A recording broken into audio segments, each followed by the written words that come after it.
हाय दोस्तों, the gate of mystical realm part 9 आ गए हैं। चलिए शुरू करते हैं। कहानी की शुरुआत होती है और हम देखते हैं कि जोंगशू काफ़ी परेशान हो जाती है कि उसकी वजह से इतनी लड़ाई हो रही है, इसलिए वो अपनी हैट उतारकर आगे आ जाती है।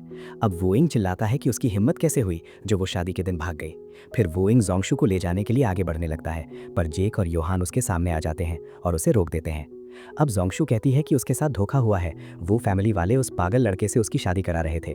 ये सुनकर वहाँ मौजूद सभी लोग हैरान हो जाते हैं और वो फैमिली के बारे में उल्टी बातें करने लगते हैं।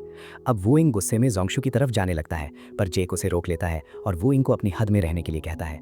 तभी वूथोंग बीच में आता है और वुइंग को पीछे हटने के लिए कहता है। अब वूथोंग जोंगशू से शादी वाली गलतफहमी के लिए माफ़ी मांगता है और जोंगशू से पूछता है, तुम इतने दिन वू मेंशन में रही थी, क्या तुम्हारे साथ कोई भी गलत बर्ताव हुआ था? जोंगशू इस बात पर चुप हो जाती है।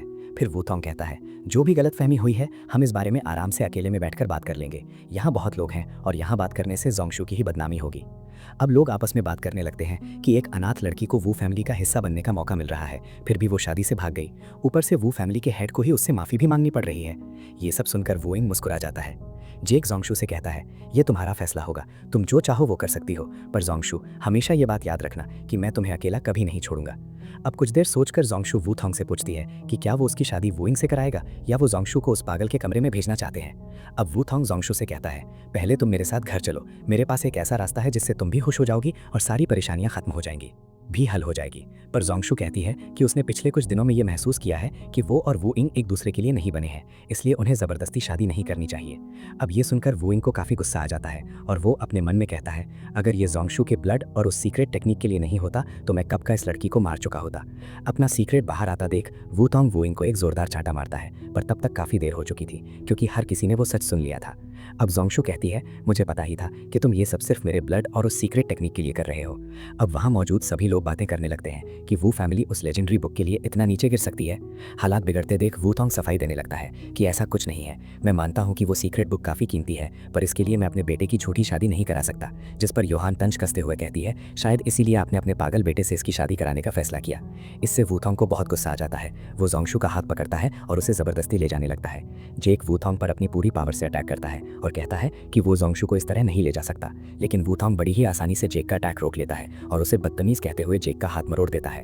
तभी वहाँ जिन जैन की एंट्री होती है, जिन्हें देखकर योहान काफ़ी खुश हो जाती है। जिन जैन आते ही जेक का हाथ ठीक कर देती हैं। अब जिन जैन सभी के सामने एक रास्ता रखती हैं। वो कहती हैं, चूंकि वुइंग भी शादी नहीं करना चाहता और ना ही जोंगशू शादी करना चाहती है, इसलिए इस रिश्ते को यहीं ख़त्म कर देना चाहिए, यही सबके लिए अच्छा रहेगा। वूथोंग ये सुनकर गुस्से में तो था, पर उसके पास कोई दूसरा रास्ता नहीं बचा था। आखिर में वूथोंग मान जाता है और सब कुछ शांत हो जाता है। इसके बाद सभी मास्टर्स अपनी जगह पर पहुंच जाते हैं, पर उनके सामने अब एक उलझन थी कि जेक और तियानमेन की फाइट का विनर किसे बनाया जाए, क्योंकि दोनों ही रिंग से बाहर चले गए थे। फैसला होता है कि दोनों की फाइट फिर से शुरू होगी। फाइट शुरू होते ही दोनों एक दूसरे पर काफ़ी स्ट्रॉन्ग अटैक्स करने लगते हैं। ये देखकर सभी मास्टर्स काफ़ी इंप्रेस थे कि ये दोनों डिसाइपल्स चेले कितने ज़्यादा ताकतवर हैं। वे सोचने लगते हैं कि अगर इतनी कम उम्र में ये इतने स्ट्रॉन्ग बन चुके हैं तो आगे चलकर ये कितने हाई लेवल को अचीव करेंगे। तभी तियानमेन के मास्टर्स कहते हैं, अगर तियानमेन के पास जेक जितनी आधी हिम्मत भी होती तो आज वो और भी ज़्यादा स्ट्रॉन्ग होता। तियान ने भी ये बात सुन ली थी और वो काफ़ी गुस्से में दिख रहा था। सभी मास्टर्स अब इस फाइट के अंत को देखने के लिए बेताब थे। तियानमेन अपनी फैमिली की एक बेहद ताकतवर सीक्रेट टेक्निक का इस्तेमाल करने वाला था, जो देखने में ही काफ़ी खतरनाक लग रही थी। दूसरी तरफ जेक अपनी ट्रेनिंग के दिनों को याद करता है, जब उसके मास्टर ने उसे आयरन बॉडी टेक्निक सिखाई थी। उस ट्रेनिंग के दौरान जेक की बॉडी को मजबूत बनाने के लिए मास्टर उसकी पीठ कर हथौड़ों से वार करते थे।